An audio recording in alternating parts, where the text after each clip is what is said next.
All right, here we go. Great. Sorry everybody for the pushback of the last week's meeting. I'm at work. I'm getting a lot of like community meetings that I have to go present at, and those are always at night. So really appreciate the flexibility there. We'll try to nail down something consistent. We should be good to move to the second week and then fourth week for the month of April too. So that should be good. And I think I mentioned this before, but I am coming up to Maine to watch the eclipse up in Moosehead. But I will be there from like the 8th to I'm flying out early morning in Boston on the 12th, but I will be back in Sabattus on the 11th, which is a Monday evening. So I don't know if maybe you all want to try to meet up somewhere, maybe at like Sabattus House or some other restaurant that's local. And maybe sometime in the evening. I know we had talked about maybe doing a little group meet, and we can maybe plan something a little bit bigger and more official, like in the summertime. But I will be in town, so if anybody does, we can certainly set something up. But oh, it's closed on Mondays. That's right. Yes. Okay. And Uncle Mo's is closed too, right? Yeah. Yeah. Yeah, that closed Mondays. Dang, okay. Yeah, what's everybody's capacity to like traveling a little ways into Lewiston, or is there any other suggestions in Wales or Sabattus or something? We'll think of something, yeah. But yes, true, we can. We got some time, and we can plan from there. But yeah, I just want to let everybody know. Yeah, we're gonna meet again next week. If not, you'll be here before the next meeting. That is true. Gritty's is good. Yeah, it's a good choice. Yeah. Oh, the other one. What's the other one, honey? Up by Martin's, that restaurant. Oh, Fast Break. Oh, What is it? Oh, I know that's by Chickadee. Begins with L, I think. Antigones? Oh, Governors. Okay. Oh, God. No, it's like a sports bar right there by. Pool tables in there. They have pool tables in there. It's like a sports bar, but it's on Fairgrounds Road. On Fairgrounds Road, they have on the corner. They have good wings and sandwiches and. It's Legends. Oh, Legends. Yeah. Okay. Yeah. I do know Legends. Yeah. Not that I can make it, but it'd be a good one. Maybe I'll put out a poll on Facebook or something. Does that work? Well, we can do. Sure. Yeah, we can do Legends. I'll put Legends, Gritty's on there, and Chickadee as well. Yeah, Chickadee's good. And I very much frequented the breakfast buffet at Governor's when I was a Maine resident. So if it was for breakfast, I'd be 100% on that. Governor's. I'm just writing this down.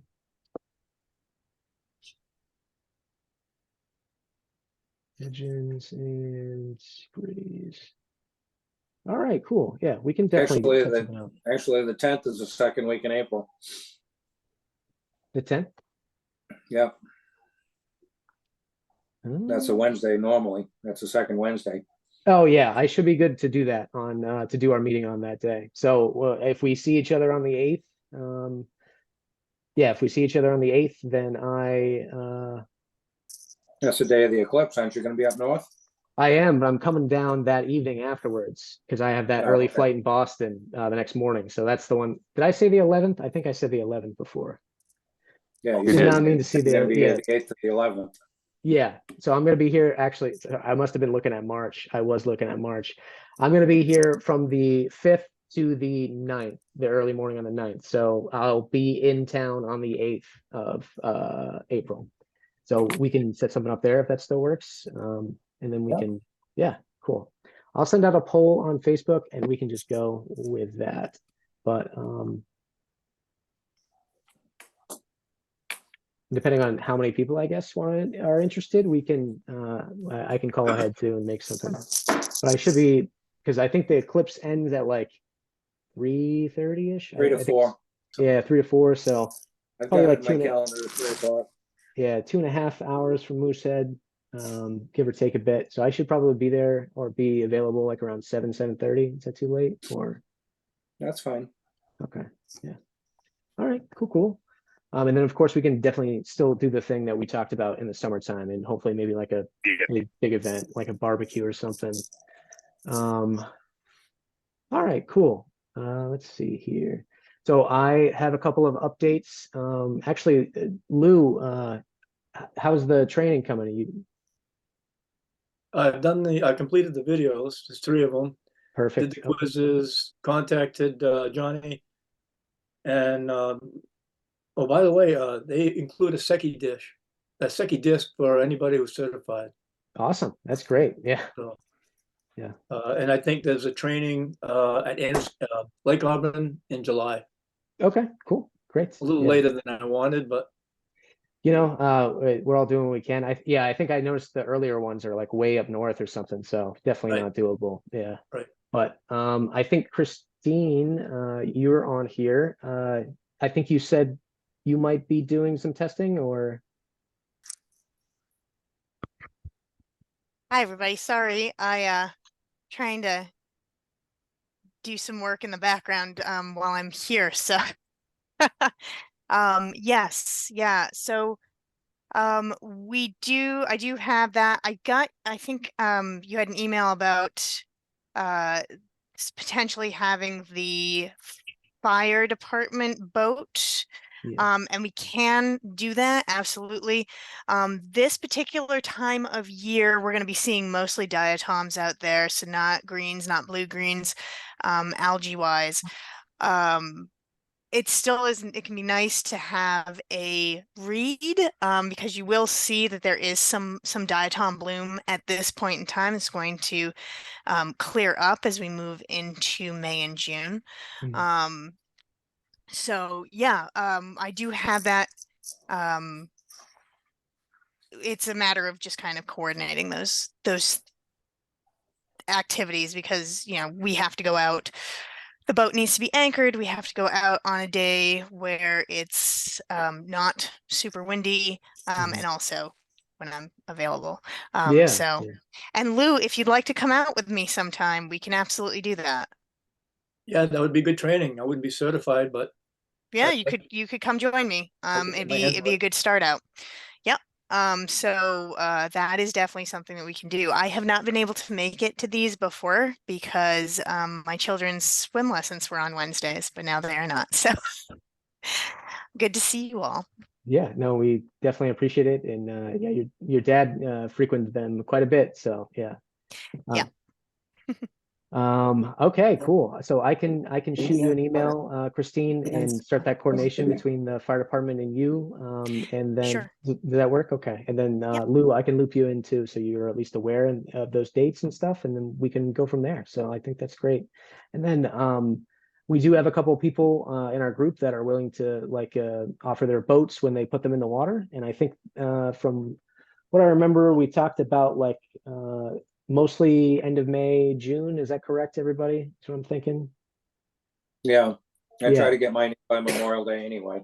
Yep. Yeah. Yeah. So Might we be should earlier this the year. resources, but and of course, just to preface this, Christine, if they do get a call that they need to go to, Oh. it might cut it short. But Understood. yeah, they're excited too to be a part of it. So I'll shoot that email off and then we can go from there. But thank you Okay. so much. This is great. Yeah. Awesome. And so I don't actually, while I have you, yeah, we received the location data that Bates was using on those 4 points. How many points do you typically do? Just one or? So Sabattus is a single basin, and it actually does have 2 monitoring points, but it has 1 deep station. The secondary monitoring point is an aberration. So anytime someone takes a reading at a point and it goes into the state's data, it has to have a station assigned to it. And Okay. someone just was like, I'm going to take a reading right here instead of at the deep station, which is why there's that second point. There's a couple of other reasons why we might have other kind of monitoring. So if you're looking for some runoff coming in from a nearby stream, you might want to take a reading that's nearby that stream to see if you're having a localized bloom issue.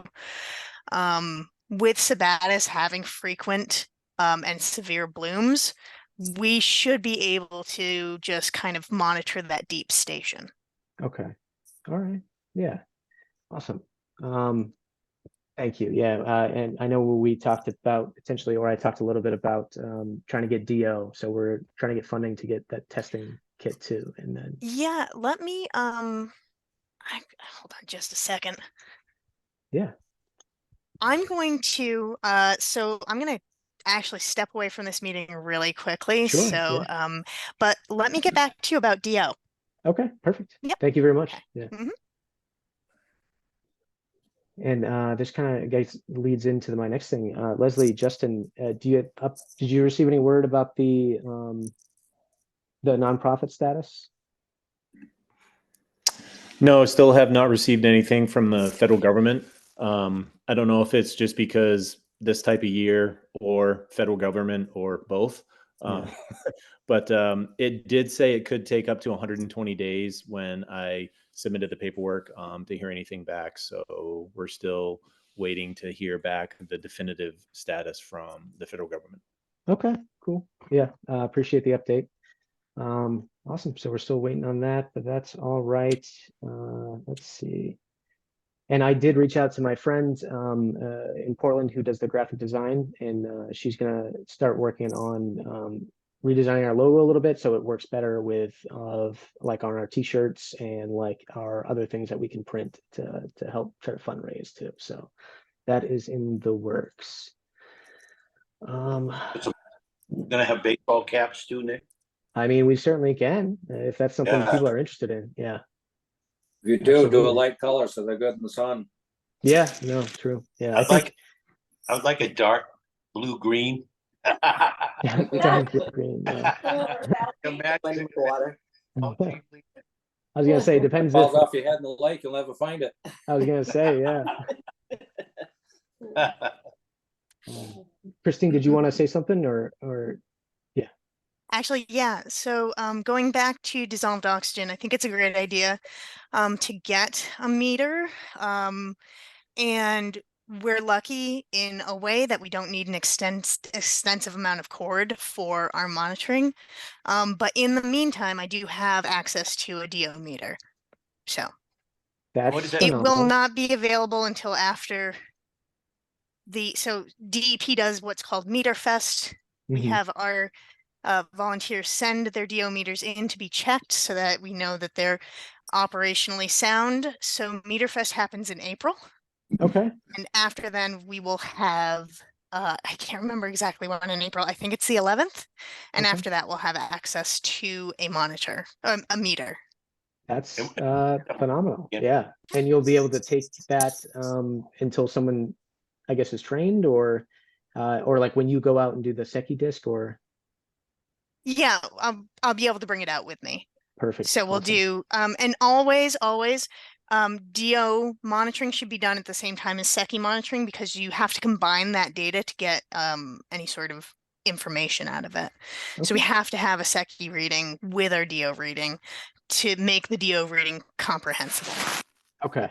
So you're saying that you probably wouldn't get out on the lake until after that anyways, just to have both or We can do Seki readings at any point in time. okay, cool. Yep. Awesome. Christine, are you and your dad both certified for DO? Yeah. Okay. I'm sorry, what was that? Oh, I didn't know you were. I'm sorry, I'm just consulting with the head of water quality. Oh, I don't want to interfere, but a quick question. Are you, both you and your father, certified for a DO? My father was certified for DO. He has only been doing Seki recently. And the dissolved oxygen that he used to do, and actually he was one of the last in the state, I think the last in the state to be doing a titration kit. So all of that was done, by chemical. So, you'd have the right chemicals and you do all that. Meters are substantially faster. And yes, yeah. So I am certified in Seki and DO and temp. So, and we can get you there too, Lou. Yep, well, one thing at a time. We'll start with the Seki and And yep, that- and keep on going from there. And Well- Seki data all by itself is very, very important and useful information. So and knowing that we have a DO meter available, it makes it more easier to do, I guess. yes, yeah. Yeah, because we were certainly worried about potentially having to raise the funding for that or access it or get a grant for it beforehand. So I mean, that is good to know. So I very much appreciate it. And what measure again, Nick? Dissolved oxygen. So So the DO, it's not, okay. yes, yeah. And I believe most of them do temperature too, right? They all do, so you have to have both. So they all do oxygen and temperature. Some monitors also, some meters also read other things. So, pH or alkalinity, things like that. But what we're after is the oxygen and the temperature profiles. Perfect. There are, so there is data online. If anyone wants to look at previous oxygen profiles, that information is on Lakes of Maine. Awesome. Thank you. Leslie and Justin, one of you had your hand up. Yeah, I was going to ask Christine a question. I sent her a direct message because she was on another call, so I didn't want to take too much of her time. So this DO meter, just for my own knowledge, it would depend on how deep the water is. Is that true? Yes, so the cord that you have is, we measure it in meters, and it's going to depend. So your average cord length that they send you is usually sometime when you buy the meter can be between 5 meters and 15 meters typically. And then if you have a deeper lake, you have to pay, and the longer the cord is, the more expensive your probe is. So the probe and the cord are kind of a unit. So on lakes that have 150-foot deep holes, they are buying, like a 30-meter cord, and that can be pretty expensive. We obviously do not need that level of length of input, and so that would definitely be a savings if we're purchasing a meter for Sabattus Pond to have in perpetuity. But here's the reason I asked that question, and I like to learn this stuff. Like I live on Nason Rock Road in that inlet up by Lou.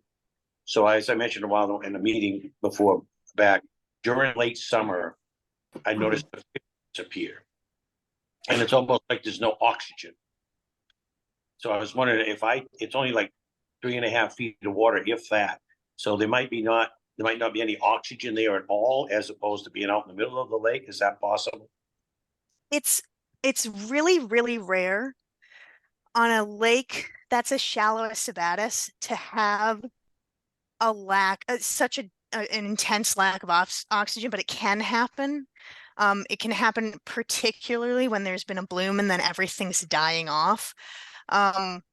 Usually Sabattus is shallow enough that the wind churns the lake all the way down to the bottom, so we don't have to worry about anoxic conditions. But there is something called, oh gosh,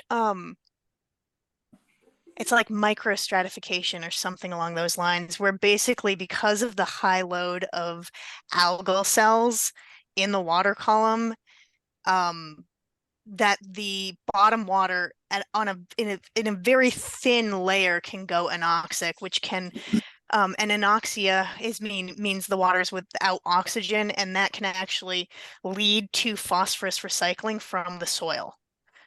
Okay. Because I was just which feeds the algae. It's possible. I wouldn't be able to say for certain without having do you have a lot of runoff that's feeding into that inlet? I believe there is off Sawyer Road. Was Yeah, that? you get a lot of runoff. Yeah. It would be hard to say without having taken a sample. And there's a lot of blooms in that little cove. I call it a cove, the inlet. There's a lot of. I keep sending pictures to Nick during the summer, and I just them, yeah. the water temperature goes up. We have a real like blooms almost daily. You're seeing scums on the surface? Yes. I have Okay. pictures I can show on the screen too.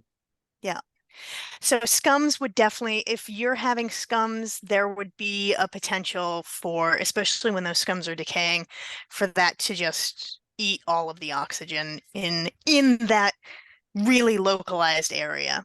Yeah, there's a picture of it right there. Yeah. And I get a lot of that in that cove. And I don't know if it's blooming there or blowing in there from the lake. Yeah, and it really could be either or both. Sabattus is a severely impaired lake, and so, the lake can sometimes be like this throughout. So it's really hard to say. I know it's hard to get the grandchildren to go swimming. I know. I remember as a child, I used to come out and you'd take off your bathing suit and you just be green all on the inside. Oh, yeah, yeah. So, Um, which I have to say, it has gotten better. It has. It's gotten better, but we do still have these impairments. So I thought about putting a big aerator out in there in the middle and just pump air, like well, the interesting thing about algae is, right, so they're producing a lot of oxygen, and during the day, and then at night when they're entering the respiration phase, they're absorbing that oxygen back. They're using it in their respiration. So it's so strange to you can have these real peaks and valleys in the oxygen kind of consumption of and production of the algae. Yeah, when I was a kid, my dad used to take the boat and go back and forth to kind of stir it up. yeah, yeah. I mean, you can see there it's pretty green. Right. yeah. And that Right. is just, that is a long-term impact of inputs from the surrounding environment, the geological base that the lake is in, and the fact that it is very shallow. Yeah. Oh, sorry. Yeah, it seemed like it was much worse though when Maine Egg Farm was having the runoff. Oh, yeah, I would 100%, be willing to bet good money on that. Yeah, That is a lot of fertilizer yeah, just Yeah. running straight into this lake. and it smelled a lot worse. Yeah, I can imagine. Now is that Kinda. thing in those pictures? Is that dangerous to swim in? So you're gonna want to stay away from any consolidated scums. So where you're seeing those scums on the surface, generally speaking, I wouldn't want to absorb a scum. We have, so Linda Bacon, I think you've all met her. She did a presentation for you last year. Linda Bacon did a study with some collaborators at Bigelow Labs and other places on surface scum microcystin toxin levels. Now, in the open water, in a bloom, so far in Maine, we haven't really seen those levels reach EPA drinking water hazard standards, so they're below that. But in scums, they can be very high. Would you call that a scum right there? I'm going to find a picture of a scum. This is a very, very thick, but I don't like a scum. It's going to be thick. Like it'll, like you might see some of this could be scum. Some of this is just, very, very thick. It's kind of on that borderline. Nick, do you have the pictures that what's her name had across the lake with the blue stuff in it, the blue and white stuff? From Donna, I do, but it's Yeah. from I believe it's from last year. Right, but that's probably what scum looks like. I've had some of that years past where it was really That. just like Hey, that. Nick, this is Georgia. I apologize. I think someone's in the waiting room. Oh, I'm so sorry. Yep. Is Sorry, that everyone. scum? Yes. I am honestly not sure what that is. I'd need to know the time of year, but an interesting thing that this might be, because I'm seeing that blue, that white. It's not what I'd expect out of a algal scum. This could potentially be a insect hatch. They create, when insects hatch, they can create these oily slicks on the surface. This That's just kind of all their carcasses and stuff. this was Uh, July, I believe, hmm. of And 2022. That was Donna, so she's across from the wetland. Yeah, This it's is on the Mars north Point. side of the lake. Yeah. Yeah. No, I just Yeah. can't tell from this. You know, when the alewives die during a bloom, it kind of looks like that too. That's another possibility. And yeah, fish kills are, I'm sure you all probably remember some of the really big fish kills. I remember from when I was younger in the 90s. I mean, it was terrible. There was one there was eels and eels and eels everywhere. Oh. No. And it smelled terrible. So yeah. Well, thank you. That's been very helpful to help me try to understand, because sometimes I look at the water and I say, oh boy, I wouldn't want it. Yes, yeah. So I mean, it's about balancing your risk, Yeah. and what you're comfortable with. Some people are not comfortable taking that risk. And again, for children especially who tend to swallow water inadvertently, you're going to want to keep them away from anything that looks like a scum. And dogs as well. Although just because your dog's been drinking water out of the lake, that is not so a lot of people associate, there's been some animal deaths that have been associated with microcystin toxins and other algal toxins. And while that can happen, there are other things in lake water that can be dangerous for dogs. So So scum is not necessarily the green stuff. I think mostly, I mean, scum should be that bright green color. It's Okay. like when I see scums, I mean, unless you've got a lot of debris embedded in them, I would expect it to be that kind of bright green color. It can sometimes look foamy. It can sometimes look pretty dense. But often it is that same blue-green color as the algae. Excellent. Awesome. Thank you. Wayne, this is by your house, right? I'm not, my eyesight's not that good. Oh, sorry. Let me make this bigger. Yes. that's- Road. Yeah. Right Culvert. by Hot That Dog almost Road. looked like that culvert was plugged. I don't see a lot of water coming out of it. It's This is flowing by out. Mason's Beach. Yeah. Yeah. Water is flowing out of that culvert. It was just overwhelmed. Yeah. Oh, yeah. Yeah. Did they end up by fixing this? I don't know yet. No. What you see there is pretty much the way it still is, except they've added some fill, but they haven't repaired it yet. I don't know if they're waiting for warm weather. They're allowing one lane of traffic on the right-hand side of the road only right now. Okay. And this wasn't the only washout either. I believe there was a couple other photos and videos I saw throughout the towns. But okay, awesome. Anything from anybody in the audience? Anybody have anything they want to talk about or bring up? Are we gonna talk about, did Louis have the dam meeting? Did that happen? It did, yes. Did we meet the last time? No, the last time we met was the 3rd, right? Or no, before in February. So, Lou, do you mind giving an update on the dam Yeah, thing? our dam meeting was 2 weeks ago, so a week after we last met.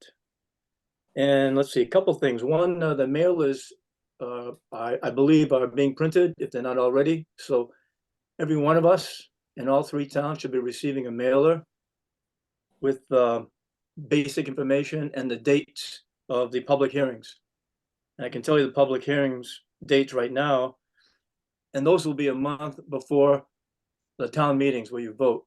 So it gives people a month to digest and hopefully show up with these things and ask questions. In Sabattus, it's going to be May 2nd. In Wales, it's going to be May 1st. And in Green, it's going to be July 23rd. Oh, Very we'll good. be home for that. So, yeah, those are the public hearings. So we got to get the word out. Absolutely. And that'll, yeah. Lou, well, we'll get the word. Put down July 23rd, honey, yeah. Lou, did you say July 20, sorry, what was the green one? July 23rd. July 23rd, okay. You'll see it on the mailer when we Yeah. should be getting that fairly soon. You guys, In the mail. yeah. Okay, awesome. Hey, Nick, Thanks. you had mentioned that you had reached out to Melissa for that possible help writing that grants. Did you make Yes. progress with that? So I apologize. She actually did email me back today, and I need to follow back up with her. I think we had an original meeting date that didn't work out, and I was supposed to follow back up with her, and I will today, this morning. So, or sorry, I will this evening. So I apologize for that. I should have grabbed her, but I will connect with her. Yeah, thank you. Does it sound to you like she's going to be a good benefit for us? I have yet, so I looked at her website and she's definitely very, very experienced, which is awesome. And like, I definitely think she could be a very valuable asset. I think it's just more or less just like, and of course, like, you know, she should value like herself however she thinks she should, but it's just like, if we can pay the price for that, which is the only thing. So once we do some fundraising and stuff, I think we'll have a better idea. But yeah, sorry. The impression I got was it's around $600.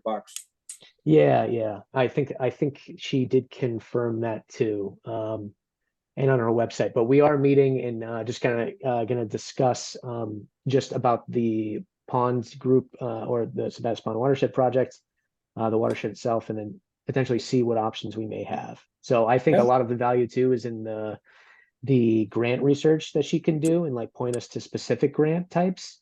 And Right. I think that would be very helpful. So I'm going to respond back to her after this meeting and we can set something up this week. Awesome. What time, do we know the time for those hearings? Is it at nighttime? Yeah, I think it'll be at night. You'll see it on the mailer when you get it. I don't know that. Okay, thanks. And once they, if somebody gets the mailer, if they wouldn't mind just shooting me a picture of one, and we can start posting stuff on our feeds too, just to try to get the word out and stuff. So I should be able to scan it to you, Nick. perfect. Yeah, that's great. I'm assuming we'll Alright. get one. I think so. Yeah. I mean, you received mail there before, right? I get a tax bill. There you go. Yeah. Don't forget that. Yeah, Did you get a guys- tax bill, exactly. Did you guys use every door direct mailers from UPS, Lou? I don't know what JD is doing. You get all the addresses. It's his baby, so he's doing it. Okay. Yeah. All right. Great. Okay. Anything else anybody would like to discuss, bring up? Oh, Donna, good to see you. Hi. Hello. Yeah, Leslie, Justin.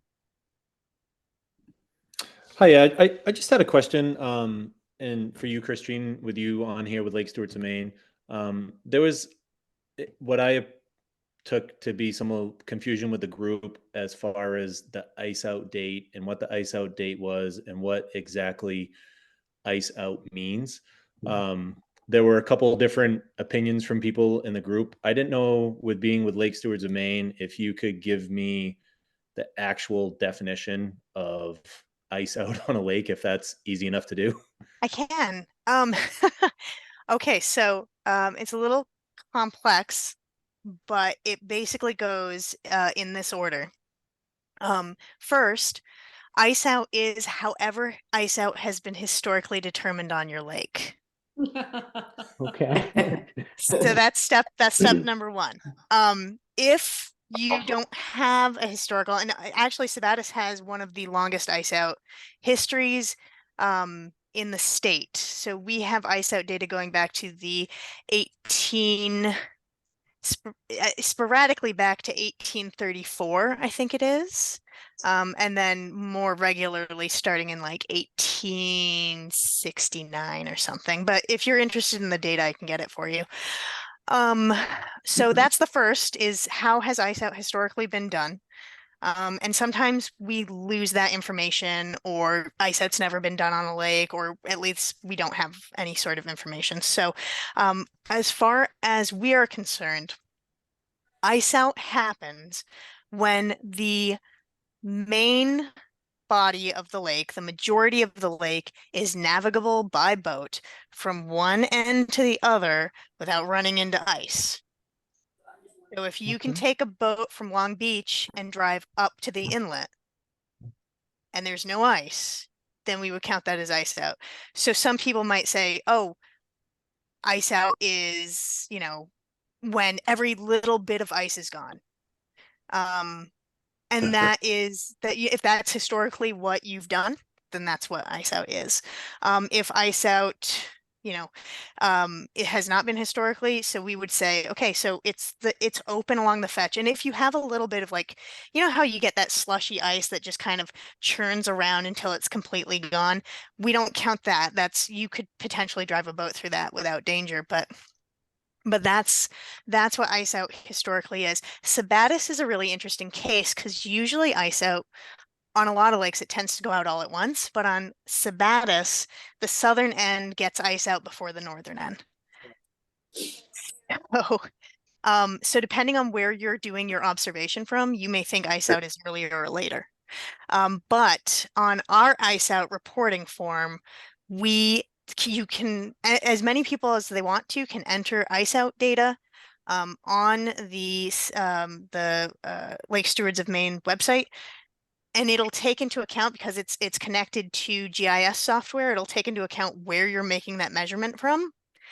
And so it'll say, okay, well, this person said that ice out was, say, March 2nd, and this person said it was March 5th, and I can see that they're on opposite ends of the lake, and therefore ice out was, ice out was probably fully on this day because this person is on a different point of the lake. So actually, if you just search for ice out. Okay, yeah. Yep. No, that's awesome. Thank you. I was kind of wondering what it was, because we thought it was earlier than it was, but I didn't realize until I drove around that the whole north end of the lake was still encased in ice. So I actually sent Nick an email. I'm like, I actually think we got our date wrong with ice out. So the tracking form is it's right actually here. a little bit further than that. Oh, yeah, yeah. Yep. Because And that's absolutely the case. We used to get records regularly from various lakes where people would say, people on the south end would say ice out is now, people on the north end would say ice out is now, and we'd have to call them and be like, okay, which one is it? This allows us, because the tracking form allows you to mark a point that you're reading from. So if you scroll down, you should be able to see the form. And so you can see, you just kind of fill that out. And it allows you to note where you're observing from. So in this case, Nick is observing from Pennsylvania. But you can note where you're observing from, and then you can also note partial ice cover. So sometimes ice is partway out, so you got a warm part of the winter, and ice has gone out in sections or around the inlet, and you can note that on this. So you can really get granular with the changes here. Yeah, I can throw some link in the chat too. Because this year there's about 5 days difference between the south end and the north end. That's pretty common for Sabattus. That north end just hangs on. That bowl shape just holds the ice. Yeah, I think I had checked on the State of Maine website, and I think it was what, the 7th or the 9th that was officially listed? Is that how it's determined, or Nope. The main lake was open We called it the 12th, Nick. the 12th? Okay. Yeah. So the 12th was the final. So the state, much like us, the state relies on volunteer data. So Oh. they are putting whatever date they're being sent. So someone said ice is out on the 7th. They're like, okay, it's the 7th. But again, so the 7th to the 12th, that's your 5-year span, 5-day span. So Yeah. It's Okay. pretty common. Dan Garrett reported, he's the one that's been reporting it for years and years to LSM, whatever the acronym is. And he reported on the 12th because I gave him an indication when the North Bay was navigable. And that was on the 12th. It was socked up on the 11th and open on the 12th. So that's the date he gave. Perfect. Not that it Yeah, mattered, but yeah, because I was looking at this and I saw this one reported. So I had just assumed that your data, the Lake Stewards of Maine and the states would be the same, but they're different. Is that what you're saying? Yeah. They are different. They are different. Okay. So this one is run by the Department of Agriculture, Conservation, and Forestry. Mhm. And they accept direct, so they have direct reports. So report your lake ice out to us. People just send in reports. I believe they just accept the earliest ice out report that they get. That's good to know. Thank you. Yep. Awesome. JD, thanks for joining us too. People just had some questions about the mailers. Have they been sent out or are they on the verge of being sent out? yeah, well, we're picking them up from the printer probably tomorrow. Awesome. I just sent you a PDF copy of it so you can take a look at it. Oh, cool. Yeah. Let me pull it up. 1 second. Justin, thanks for asking that about the ice out. I asked and I felt like an idiot. Like, all right, what's the definition of ice out? I'm glad to hear it's a little bit more complex than I thought.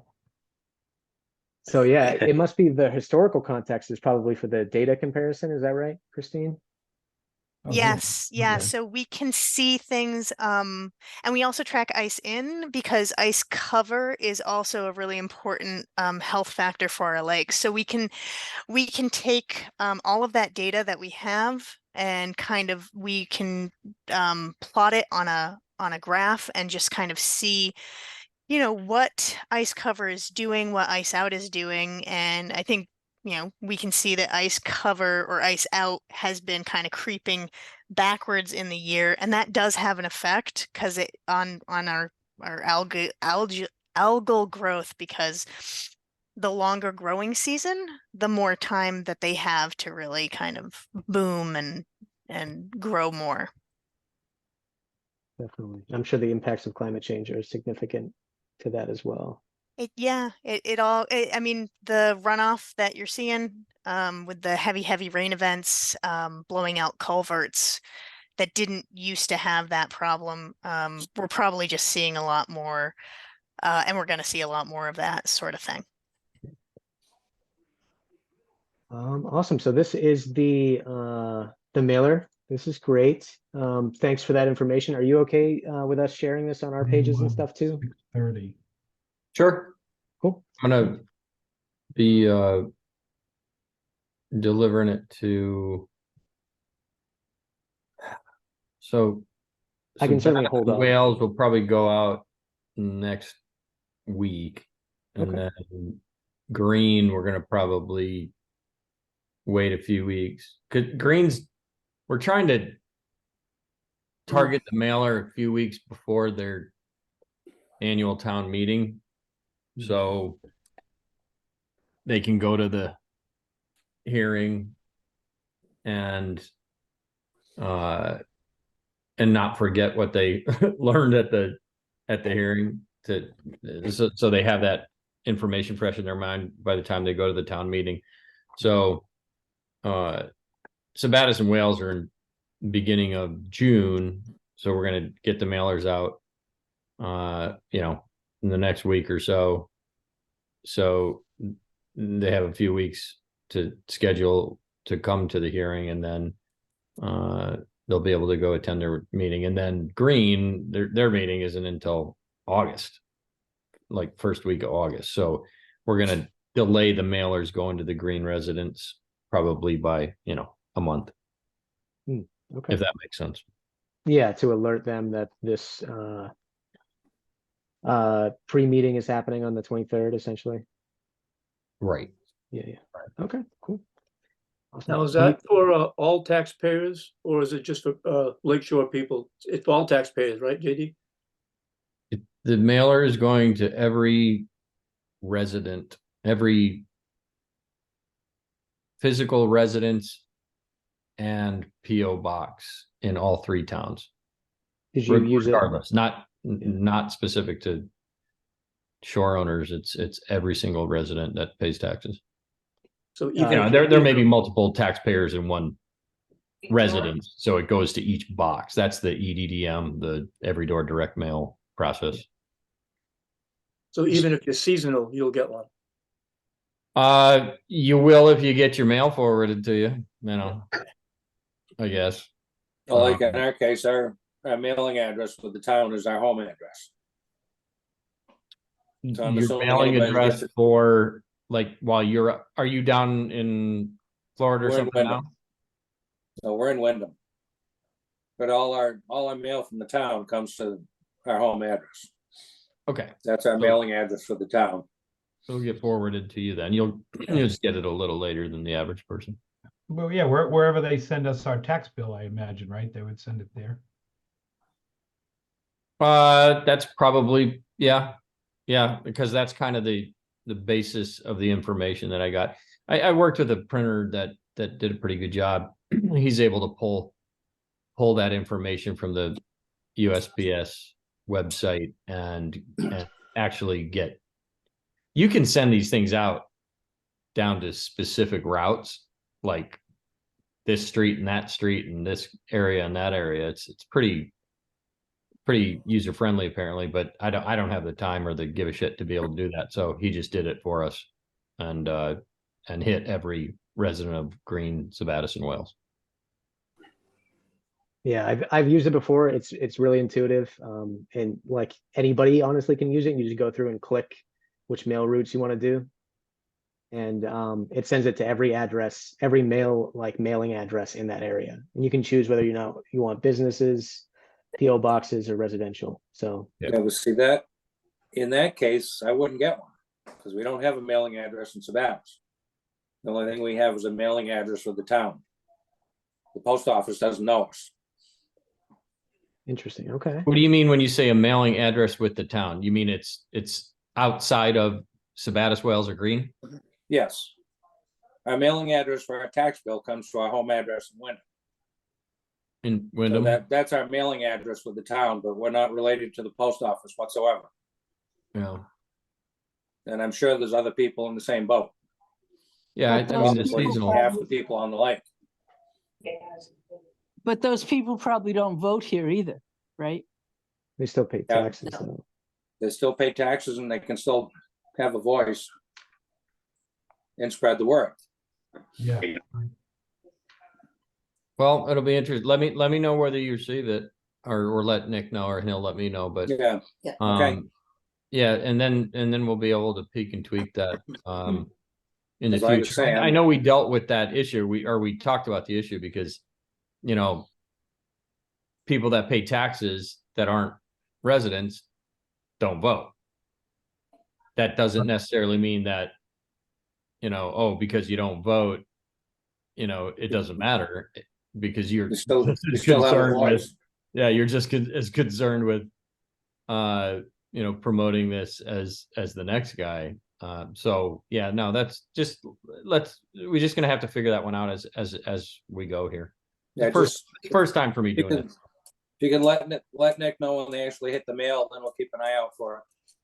Yeah, we're gonna put the I got extras, so we're gonna put them in we're gonna put them in the post offices and the town offices and other places around town, and then also they'll be Sturdy Hardware would be a on good place. websites for each town.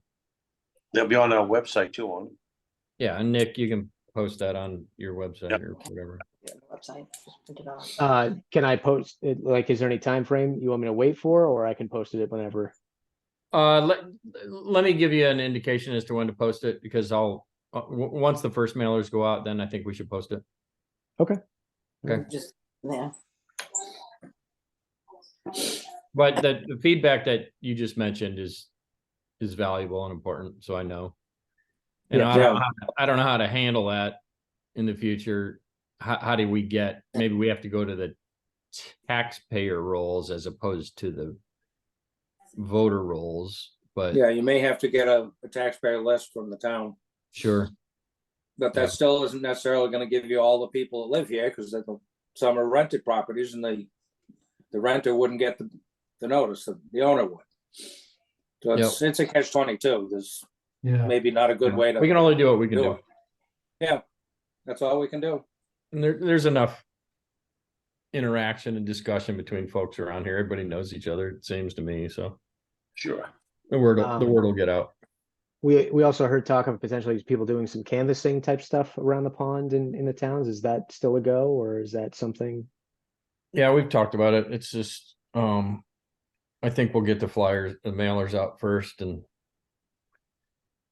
see what kind of whether we catch hell or whether it's a good response or a bad response. I don't know.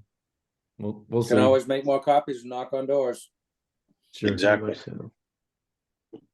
So yeah, we're just gonna have to play it by ear to some extent, but yeah, these hearings, from what I've heard, you can announce a public hearing, and depending on the issue, 4 people show up, or 140 show up. So we just don't know. Don't know the answer to that yet. It's a learning curve. Yep. I mean, getting this information out as early as possible is definitely like a benefit, but yeah. So you can take a look at that flyer mailer, Nick, and see if it was too much info or not enough or whatever, but I tailored it down to try to keep it pithy, but looks good. Looks good. Yeah, I like it. Yeah. No, I like the picture. It catches your eye. We'd like a couple birds in there, but other than that, I think it's that's from my doc, by the way. That's a great photo. Sabattus. Yeah, nice photo. All right, cool. Thanks, JD. Very much appreciate you jumping in and sending this over too. I'll connect with you and Ken, I'll connect with you too, to see if you get that when it's mailed out. The only other last thing I'll tell you, Nick, is that I got a email from Casey Clark today at Department of Marine Resources, and he wants a copy of that, which I'll send to him at some point, but because he wants to do something similar for the Fishway, and according to what he said, he wants to be consistent with what our message is. So yeah, appreciate that. So it's going to get more play than just the locals. It'll be good. Probably Lisbon Falls, everybody that's kind of in the watershed and river going down. Yeah. Okay. So, all the way to the Androscoggin, I imagine. Yeah, maybe. I would imagine so. So I don't know what he's going to put together, but he'll share that with us. I mean, that's they would just be like advocates at that point if they were in favor of it, essentially, correct? Because they don't contribute taxes or able to vote. Yeah. Yeah. Get the word out. Yeah. Okay.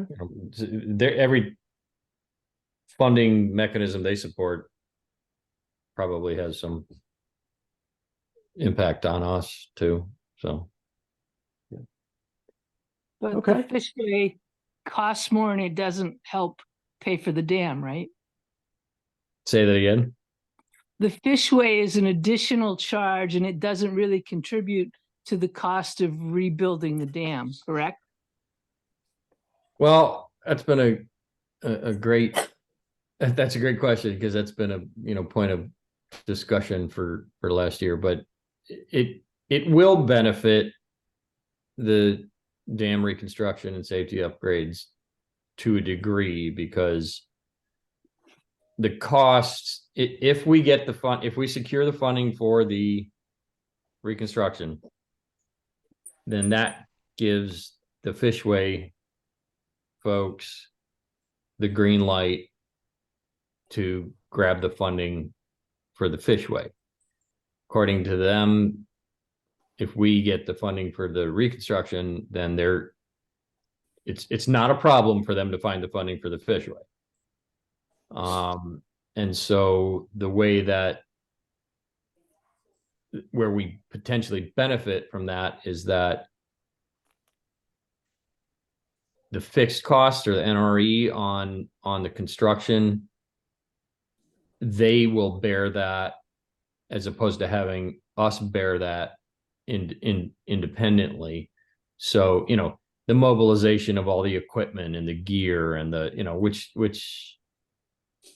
you know, could be a couple $100,000 to get all of the construction equipment in place to do the work.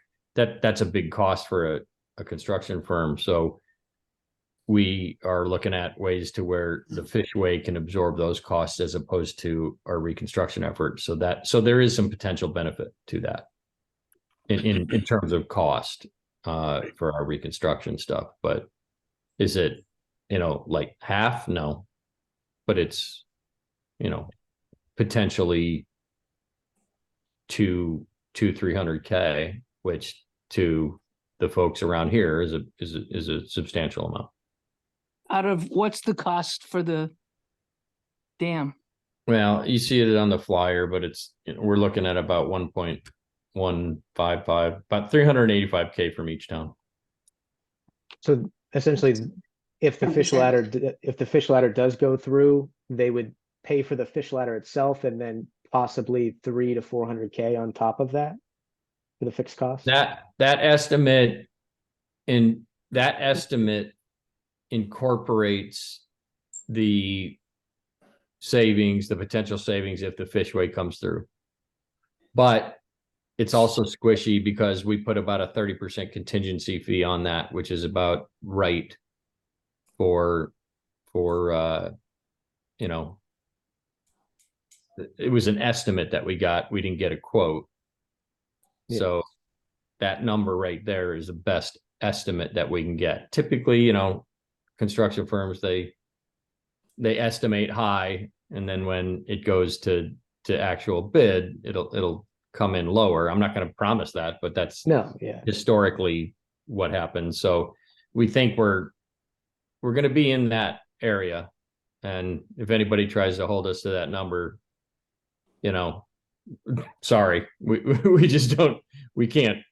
These are only estimates. They're ROMs. So.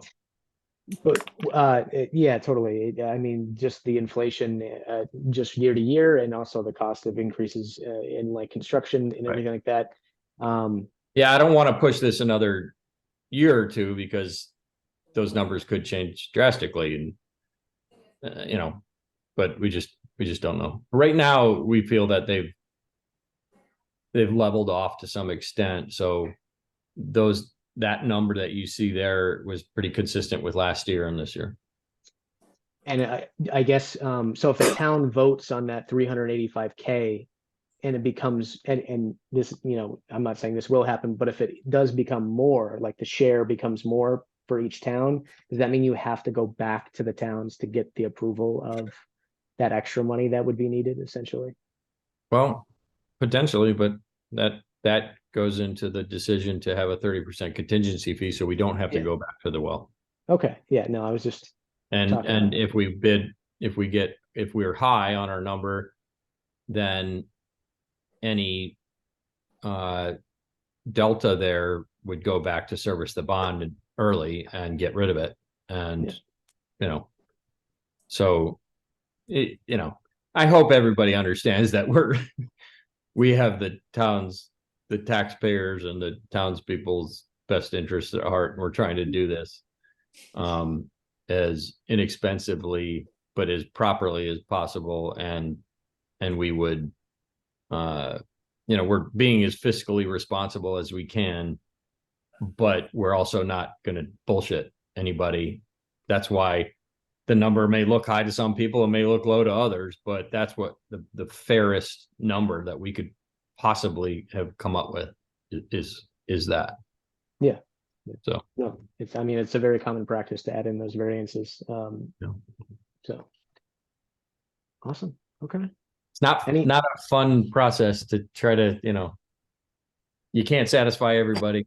You know, if you do that, you'll satisfy nobody. So That Yeah, is but if you break it down to the big picture, each town is only looking at approximately $40,000 a year in their budget over the 10-year note.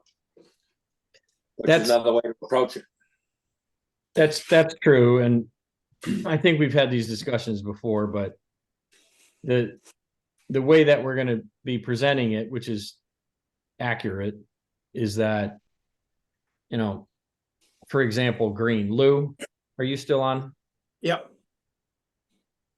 What's the premium that the taxpayers in Green pay each year? From the shore owners. Yeah, each shore owner is valued at $70,000 more. And so that comes out to 7.7 million. And the town of Green would be losing $152,000 per year from tax revenues if the lake if the dam isn't fixed. Right.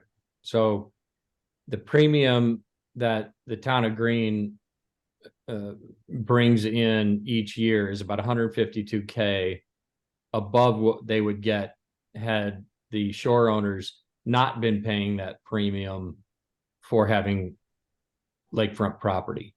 So when I look, and this is a simplistic number or calculation that I'm illustrating here, but 150K, and the town of Green is going to do a bond for 385 in 2.5 years. You've basically you're basically back to even, and then every dollar in premium into perpetuity after that is additional tax dollars from the lakeshore owners. Whereas had the lake, if the lake goes away and the town has to do a reassessment because they no longer have lakeshore property, then that drops, and the town, everybody else's taxes will go up. So it's complicated back and forth in terms of the funding, but in reality, the amount that we're going to be funding from each town is a drop in the bucket in terms of the amount of funding that you continue to get into perpetuity based on the increase in premium that the shore owners pay. Does that make sense? I thought you explained that really well. Yeah, I agree. Yeah, no, it does make sense. Money's got to come from somewhere. Yeah. You JD, just if you- need to explain that at every meeting now, every town meeting. Yeah, right. I mean, JD, if you want me to clip that, I can send it to you, so it's like easily shareable on the town's websites and everything. I mean, it's a good explanation. I don't know how articulate I am in explaining that, but I mean, Thought it was good. I'm just kind of explaining to you guys, where the philosophy behind why it makes sense to do this. So, yeah, Well, it's a however you want good to skin it. breakdown for all towns. And and why and why being a non-pond resident, why it matters, or like why that tax contribution matters. So Right. I mean, essentially, the lakeshore owners subsidize the rest of the taxpayers in the town, because when you have a level budget, you have a budget, you have a number. If that additional tax revenue that lakeshore owners pay in premium drops, everybody's tax bill is going to go up, because that bottom line number doesn't go away for all the town services. So there's this, little unique benefit that the average taxpayer that lives in town that doesn't live on the lake garners in their taxes, that is subsidized by the people on the lake. So, I know there's a little nuance there, and some other people in town will never ever understand that, because they'll just say, oh, my taxes are my taxes. What they all refer to us as rich people on the lake, which we are not. We just happen to have properties on the lake. They think we have something special going on. We don't. It's just another piece of property. So, but we pay a substantial premium in tax revenue towards each town. So, like I said, I'm probably not the most articulate guy to explain this. And there are some other little nuances there. Other people have told me that, well, you're not actually getting it back right away, but essentially each town is. So, but that would be level set across whatever number of years. Yeah. The premium. So, but we'll explain that at the public hearings if people care to listen, and hopefully that will make sense to them. And I don't think any one of these towns wants to go do an entire reassessment of every property around the lake, because I guarantee you that lake owners are not going to want to pay a premium for nothing, for no waterfront. So Absolutely. JD, is there like any maybe designs already of the rebuild that you might want to advertise with this stuff? At least unlike the actual like social media type things along with this information? I'm sorry, I have no idea what social media is. Yeah. Social media, like Facebook, like your digital media, like something that you can easily is that what that share. means? Oh, okay. Yeah, no, I'm not. No, yeah, of course we have all the engineering plans that have been generated for the dam reconstruction as well as the fishway. It's actually kind of Joe McLean, Cadia Civil Works. He did a great engineering blueprint design, and that's been the baseline of all the cost estimates and everything that we're going with.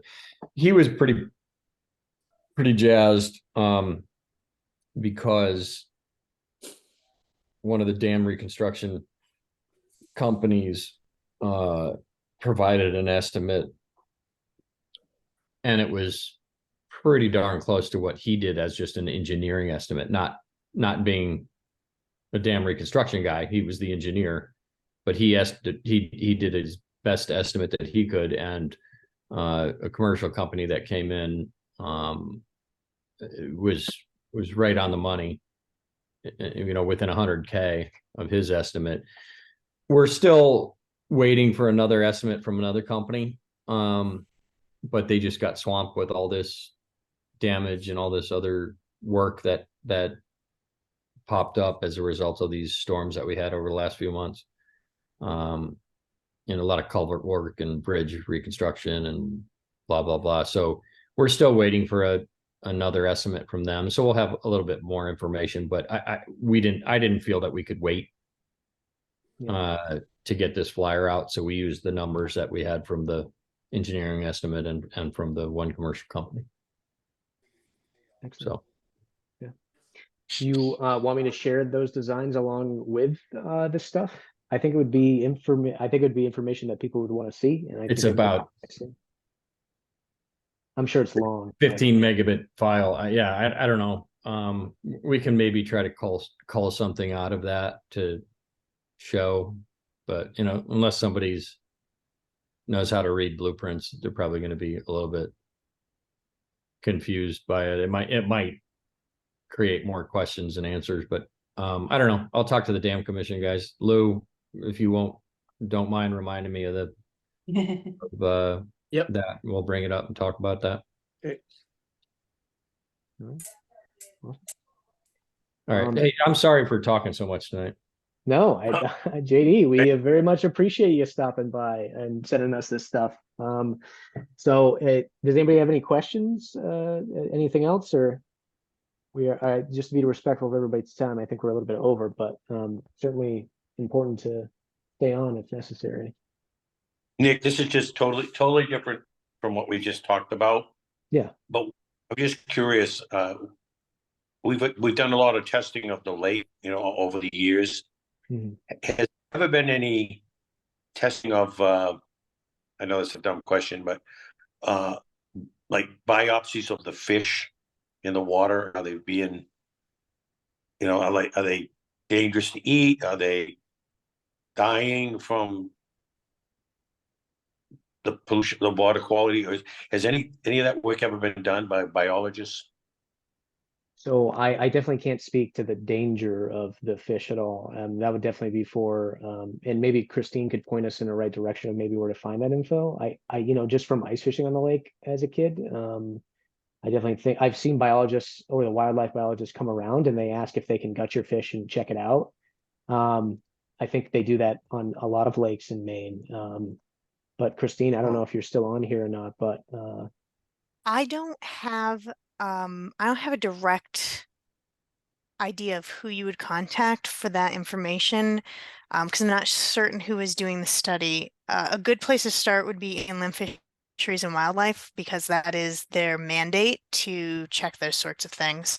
There may have also been, though, independent studies like the Bates study, and that one can be a little bit harder to get a hold of if you don't know who was the primary researchers. However, if they're doing fish studies in the state, they likely reached out to Inland Fisheries and Wildlife. So it really all comes back to reaching out to IF&W. Because I know I read an article, I did go to Maine Fish and Wildlife, and the one thing I did read was it's okay in small quantities. Do you know what they were referring to? Nope, they just said, again, I didn't go into any details. I did dig deeper. Right. I'm not sure because I don't know what the bioaccumulation possibility is for microcystins and their transferability through eating. I know there are fish advisories for mercury for sure, but I don't know if the microcystin or the That's the other only studies that toxins. I've seen, Christine, is it's all about mercury and all of those levels that you see that are advertised in terms of how many, fish meals you should, Right. are safe to eat per week or whatever. Those are all based on mercury and heavy metals and shit like that. Not Right. whether a fish has got some, bacterial issue or biological, Right. yeah. As far as I know, the concern with blue-green algae is potentially for human health through direct contact with the water in which they are, or swallowing them, or that sort of thing. I don't know about if there's any sort of effect on the fish. I do know that I just got an email from Maine Fish Wild Game. They're going to ban any lead sinkers, jigs, all that stuff as of I think it's August 6th. Yeah, they're doing a major outreach campaign in a lot of the fishing expos all spring to I think they are doing like a swap out, so you can bring your lead gear and they will give you essentially loon and other wildlife safe sinkers and other other things that might be made out of lead. yeah, Yep. there's also a very big EPA ruling on lead that's going to be like a big national thing, at least for water piping and stuff like that too. That's coming down. Doing the right stuff. Yeah. Yep. And Wayne, I can 100% like look into that and call No, you don't Inland have to. Fishery. And It I'm saying maybe somebody might be willing to come and speak and answer some questions like that. That's maybe an official person and trained in that stuff. So that might be something that we can have like one of our guest speakers come. So I can definitely look into that. But I good would love question. that. Yeah. I'd like to see that email that you just said you got, because I'm obviously a fisherman and hunter, and I'm pretty sure that anything under a quarter ounce lead weight has already been banned. Well, this Richard even mentioned split shots, your little small split shots, jig heads. Right. Anything under a quarter ounce. So basically anything the size of a pea and smaller was banned a number of years ago. No. And Well, you have to, whether it's, bismuth or tin or whatever the hell they do allow. You have to, if you get caught with lead in your tackle box for split shots, you're in violation today. Wow.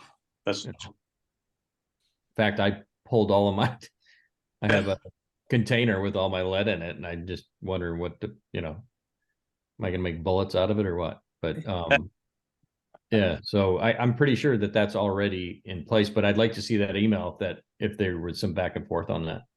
okay. I think I took a snapshot on my phone. I'll see if I can find the website again. Thanks. You bet. JD, I just posted a link in the comments for Maine Inland Fisheries and Wildlife. There's a link. Yeah. Okay. And it says it right in there. Yeah, it's interesting.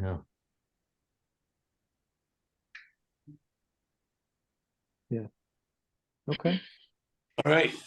Awesome. Any other questions before we close out? No? Great. I just really want to say thanks for JD for stopping by and giving us all that information, answering questions and talking to us about what's going on. Definitely also thanks to Christine. Really appreciate you stopping by as well and talking about the monitoring program. And honestly, everybody for showing up and engaging, and everybody who watches this after the fact too. Very much appreciate it. So have a great night. Yeah. Our next meeting will be on the 10th, because On the 8th. Yes. So I will be in town again on the 8th. So I'm going to send out a Facebook poll about potentially meeting up somewhere. Anybody who'd like to come can certainly do that. And we have a couple of restaurants that I can put on that poll. We'll just go there. And then we can have our actual meeting on Wednesday the 10th. And JD and Lou, your next dam commission meeting is on the 3rd, correct? Yep. Correct. The first Wednesday in March, yeah. Or I'm sorry, in April. Perfect. All right. Are you, I can't remember what you said, Nick. Are you coming in town because of the eclipse? Yeah, I'm going up to see the eclipse up at Moosehead with my family. So hopefully it's not cloudy. Fingers crossed. I know. Yeah. We're that's our plan to go north. Yeah, no, it's a gamble. I mean, everywhere where we go up there, it's like dead center right in the line. So it worked out really well. So it's going to be pretty cool. Yeah, I hope it's a clear day. Yeah, and if anybody does want to see the eclipse, what is CPCS? Committee for Public Counsel Services. It's the Massachusetts State Public Defender Agency. Huh. Or do you live in Mass or do you live up here? Yes. No, Massachusetts. That's why I was very interested in the mailing and where does it go and all of that. Yeah. Well, you do realize we don't really care about you guys from Massachusetts. I know, but we pay taxes, so we have at least some skin in the game, so to speak. Okay. You just have to help convince Very the people much who so. vote. And we bought the place before COVID when all these other people came up and jacked the prices up. So Yeah, it's crazy around here. we don't like those people either. Stay away. We come up here to get away from Massachusetts people. Smart. Don't bring the politics and we're all good, right? Yeah. Right, exactly. Yes. Thanks. All Nick. right. Appreciate Yeah. it. All Not right. a problem, everybody. Thank you Thanks, again. all. And I will send out some emails. Appreciate it. Thank you, Nick. Thank Yeah. you, everybody. Right. Bye. Bye.